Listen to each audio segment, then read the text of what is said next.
미국은 늘 경제의 70%를 소비가 끌어가는 나라이기 때문에 내려오긴 내려왔는데 아주 나쁜 상황이 아니에요. 아직도 그 실업률이 어마어마하게 높아지고 있지 않죠. 이 미국의 기업으로 봤을 때 미국 중소기업 이자 비용이 90년대보다 주식이나 이런 데 배당이 늘어나가지고요, 배당이 예금 이자보다 더 많아요.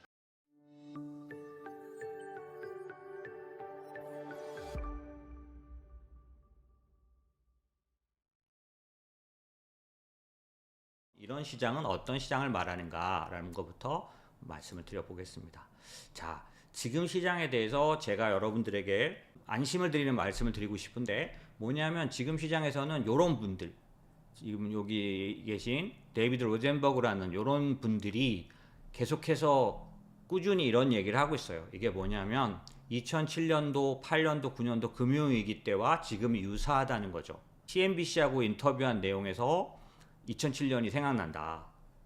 그때도 모두가 다 위기는 없어, 이제 괜찮아 라고 말했을 때 마지막으로 둘만 남았는데 한 명이 나였고, 그때의 지금 모습이 똑같다. 그러면서 무슨 얘기를 했냐면, 그때도 신념 꺾지 않았기 때문에 결국 내가 이겼다 이렇게 말했더니 무섭죠 여러분들.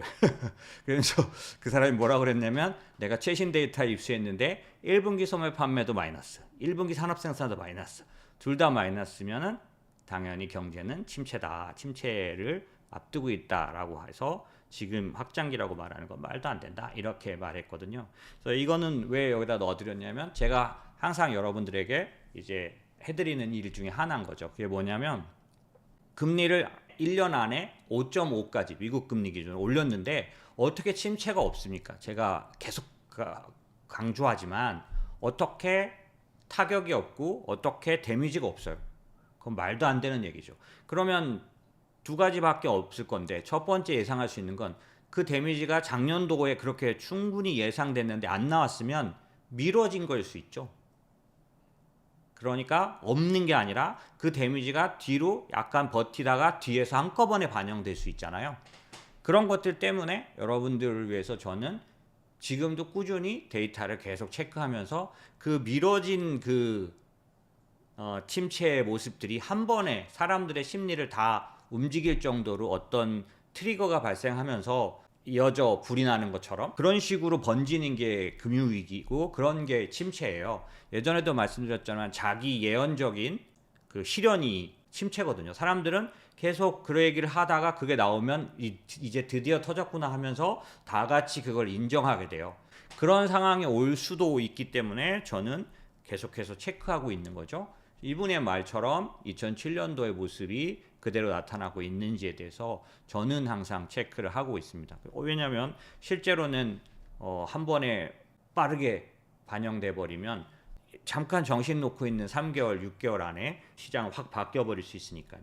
그래서 지금 마구 올라가는 시장의 버블에 취하지 말아야 되는 부분도 있으니 저는 항상 깨어 있죠. 그런 면에서 볼 때 오늘도 제가 여러분들에게 안심을 드리고 싶은 부분이 있어요.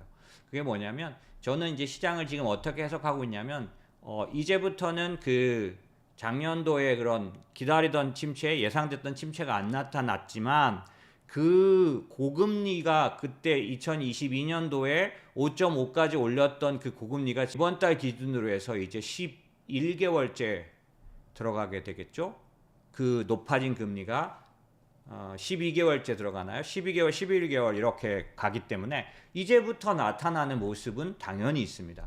고물가, 고금리 효과가 이제 반영된다. 그래서 경기순환상으로는 슬로우다운이라는 상태로 지금 들어간다라는 거죠. 그래서 보시면은 지난달에 제가 말씀드릴 때 ISM 제조업지수, ISM 서비스업지수는 소프트 데이터라고 말씀드렸죠.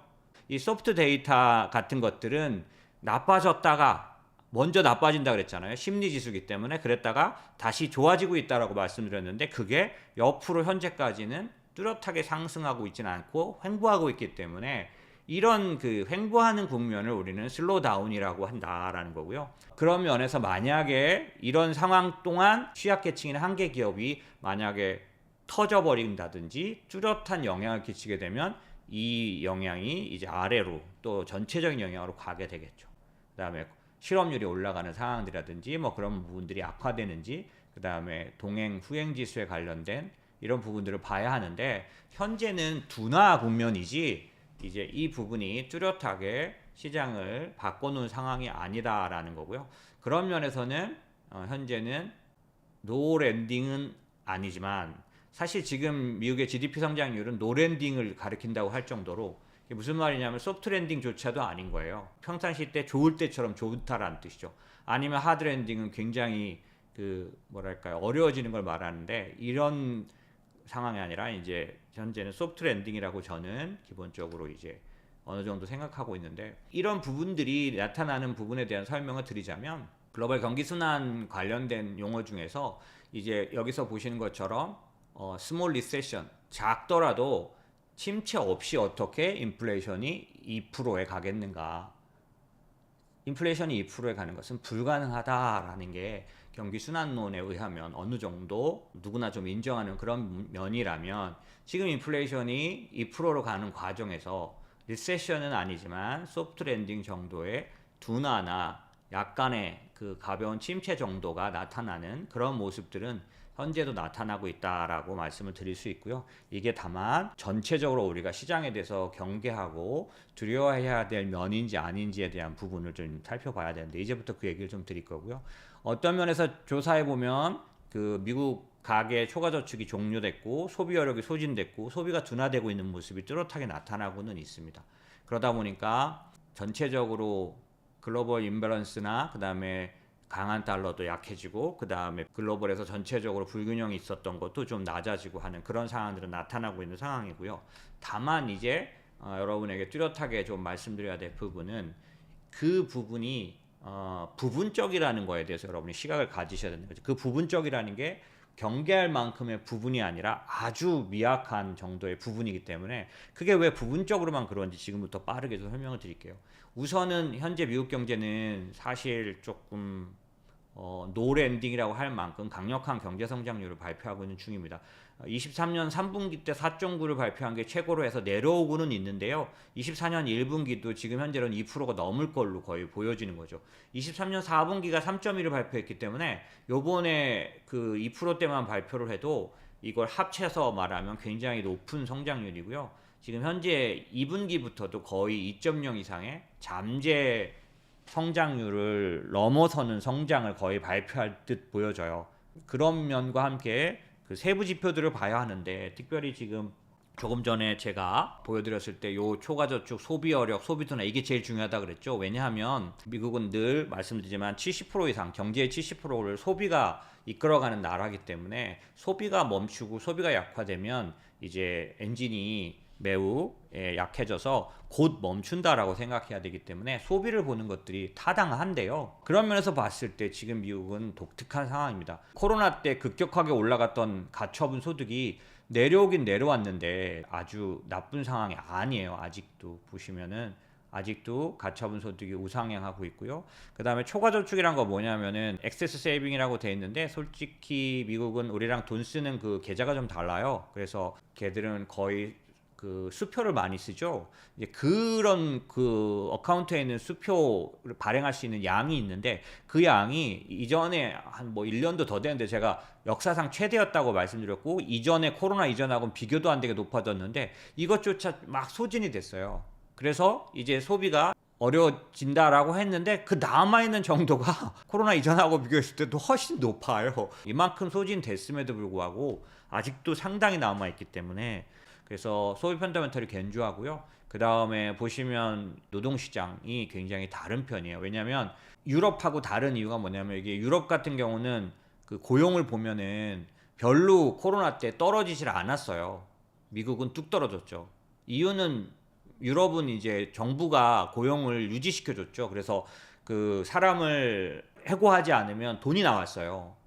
미국은 얄짤없죠. 그냥 무조건 기업에게 맡겨요. 하지만 그런 것과 상관없이 개개인에게 돈을 꼽아줬죠. 첫 번째 꼽아줬던 돈이 정확히 3,500불이었던 것 같은데 그러다 보니까 고용이 유럽하고 완전히 다르고요. 미국은 그런 면에서는 실업자가 엄청 많았었어요. 그런데 지금 어떤 상황이냐면 그 실업률이 어마어마하게 높아지고 있지 않죠. 왜 그럴까? 이민 때문입니다. 이민자가 엄청나게 몰려 들어왔기 때문에 보시면 22년, 20년도하고는 완전히 다르죠. 22년, 23년에 걸쳐서 2년도에 이렇게 많은 이민 인구가 들어오면서 참여율이 어마어마하게 높아지고 그런 부분 속에서 많은 일자리도 차지했지만 아직도 건전한 상태가 되고 있는 거죠. 그래서 찾는 사람보다는 아직은 지원자가 더 적어서 실업률이 아주 올라가고 있지는 않지만 노동시장 자체가 아주 건전하게 돌아가요. 왜냐하면 너무 사람을 찾는 거에 비해서 사람이 없으면 어떻게 되냐면 인건비가 많이 올라가면서 인플레이션이 폭발적으로 반응하게 되는데요. 이전에 그랬죠, 미국이. 근데 이민자가 들어오면서 일자리들을 막 차지해버려요. 그러면 임금이 빨리 못 올라갑니다. 왜냐하면 내가 사람을 구할 때 아주 힘들지 않거든요. 아직도 부족하긴 하지만 아주 힘들었던 옛날이 전에가 아니고 이제는 사람이 많이 지원을 하기 때문에 특별히 미국은 서비스업의 나라라고 했잖아요. 서비스업 관련해서는 이민자들이 충분히 일자리들을 차지하고 있기 때문에 전문직이 아닌 그런 부분들에서는 충분히 시간당 인건비가 급하게 올라가지 않고 있어요. 오히려 내려오고 있는 거죠. 이제 그런 부분들이 물론 높은 임금과 낮은 임금이 합쳐지지만 워낙 많은 인구들이 워낙 많은 서비스업의 일자리를 차지하면서 실업률을 상당히 지켜주고 있는 상황이고 이러다 보니까 이 사람들이 기본적으로 일자리가 있으니까 아까 거꾸로 소비가 어때요? 이렇게 초과저축이나 가처분소득이 있는 것도 물론이지만 기본적으로 일자리가 있기 때문에 소비가 죽지를 않고 있는 정도죠. 위축은 됐지만 아주 심각한 상황이 전혀 아니고요. 아까 이제 말씀드린 것처럼 실제 소비도 보시면은 얘네들은 유럽은 실업이 별로 없이 지켜주긴 했지만 전반적으로 봤을 때 유럽은 서비스업 관련된 구조가 아니라 제조업 관련된 구조가 훨씬 더 좀 큰 편이에요. 그러다 보니까 기본적으로 이 그 소비나 이런 부분들에 대해서 회복이 덜 되고 있는 중이죠. 하지만 미국은 엄청나게 그 소비가 살아났고요. 그런가 하면은 기업만 보면은 이 미국의 기업으로 봤을 때 미국 중소기업 이자 비용이 90년대보다 낮다. 이거는 참고로 그 총 생산 대비예요. 그러니까 버는 돈 대비 이자 지출은 90년대보다도 정말 낮습니다. 현재 이렇게 금리가 5.5로 갔지만 대부분의 중소기업은 죽을 만큼 힘들지 않다는 거예요. 왜 그러냐라고 하면 지금 늘 말씀드렸듯이 만기가 이 회사채 만기 도래가 2028년도에 집중된다. 제가 전에 자료를 보여드릴 때 24년도 하반기부터 돌아온다 그랬잖아요. 23년도에는 거의 없고 24년도 상반기도 거의 적은데 24년도 하반기부터 돌아오는데 그 양도 사실은 28년도가 가야 본격적이에요. 그러다 보니까 하이힐드 채권 시장, 그러니까 중소기업의 그런 신용 시장이 살아있죠. 나쁘지 않아요. 그래서 저희가 그 자문하는 BDC 같은 것들은 신용시장이 깨지지 않았기 때문에 건전하기 때문에 아주 좋은 수익률들을 내고 있는데요. 그런 부분들이 이 미국 회사채 시장의 독특한 구조예요. 그러니까 진짜 위험은 앞으로 3, 4년 뒤에 오겠죠. 그런 부분들은 이제 생각하고 있어야 될 것 같긴 한데요. 하지만 지금 미국의 모든 사람들이 다 그렇진 않다. 왜냐하면 잘 사는 사람들은 그런데요. 상위 10%는 파이낸셜 에셋이 많기 때문에 기본적으로 그 자산 증가가 훨씬 더 크게 나타났지만 미들클래스 중산층 같은 경우는 모기지 금리가 높아지지 않았다고 말씀드렸잖아요. 왜냐하면 미국의 모기지 제도는 그 고정금리라고 이제 얘기 드렸죠. 변동금리가 아니에요. 그래서 코로나 때 3%대 초반, 2%대 후반에 특히 3%대 후반에 대부분 들어갔기 때문에 그 모기지 금리를 여전히 고정금리니까 지금 시중금리가 이렇게 뛰어 올랐지만 모기지가 8%까지 갔었죠. 예, 막 8%, 9%막 이렇게 가도 그거 따라가지 않아도 되죠. 그냥 자기는 3%로 그냥 유유히 낼 수 있기 때문에 중산층 다수가 부채에 시달리고 있지 않아요. 왜냐하면 시중금리가 올라가고 10년물 금리가 올라가고 미국 기준금리가 올라가도 이들에게는 모기지 금리가 꼼짝을 안 하기 때문에 그래서 상위 10%랑 미들 클래스는 지금 부채에 있어서 어렵지 않습니다. 문제는 하위에 있는 사람들인데 바텀 50% 그러니까 하위에 있는 50%의 사람들은 뭐가 문제냐면 컨슈머 크레딧이라 그래서 아주 비싸진 그 이자, 신용 대출이라든지 그런 이자가 어마어마하게 높아지면서 왜냐면 이건 시중 금리와 연동하거든요. 그래서 대출 금리 우리도 이제 한국도 다 변동 금리에 대부분 노출되어 있기 때문에 지금 여러분의 대출 금리도 다 폭등을 했을 텐데 이 미국 같은 경우 하위 50%가 여기에 노출되어 있다는 거예요. 이게 매우 most expensive하다라고 하는 굉장히 부담이 돼 있다는 거고요.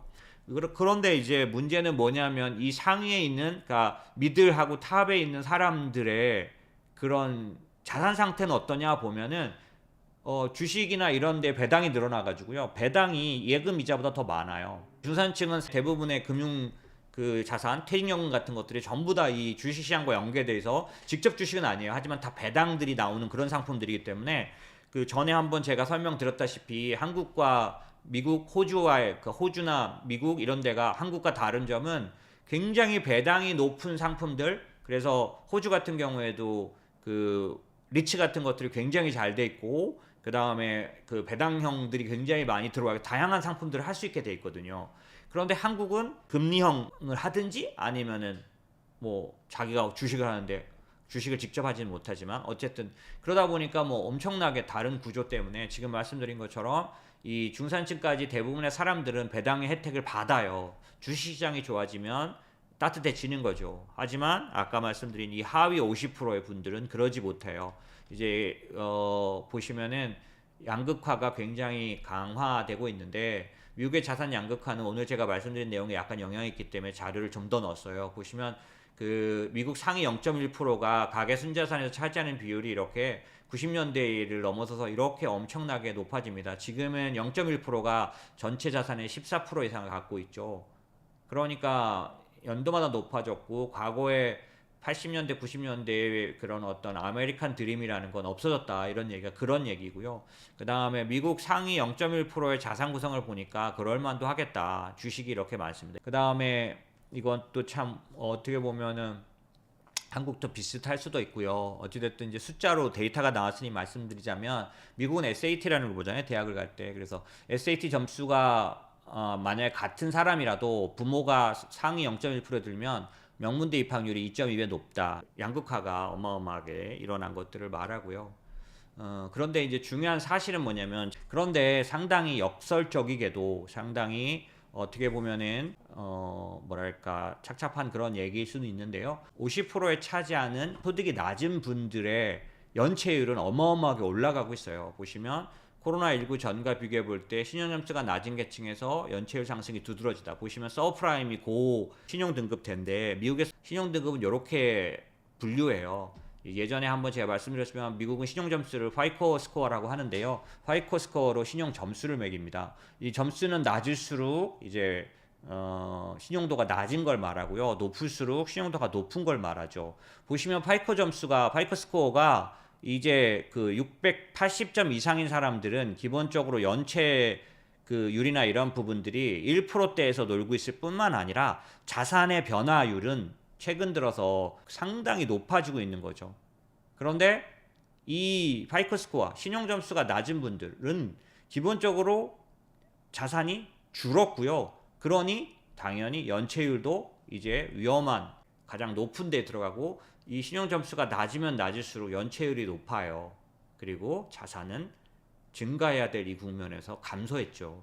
그러니까 이런 분들이 기본적으로 미국 신용카드 연체율을 높이고 그 다음에 오토론 대출, 미국은 자동차가 이제 생활 필수품이잖아요. 그래서 자동차 대출이 일반적인데 이 자동차 대출의 연체율도 서프라임 그 등급의 분들은 지금 현재 위협적인 수준까지 오르고 있습니다. 그래서 여러분들이 혹시 어떤 분이 나오셔서 전문가이신 분들이 신용카드 연체율이 높아지고 있고 미국의 오토론 대출 연체율이 높아지고 있기 때문에 경제가 어려워져서 곧 침체가 올 수 있습니다 라고 말할 때 여러분이 그 사실은 반은 맞고 반은 틀리다는 얘기를 아셔야 되는데 그 사실은 맞는데요. 하지만 이분들의 대출 잔액은 전체 미국 부채의 2%밖에 안 돼요. 그러니까 미국 부채가 아니라 신용카드 오토론 부채 가계 부채 중에서 2%밖에 안 돼요.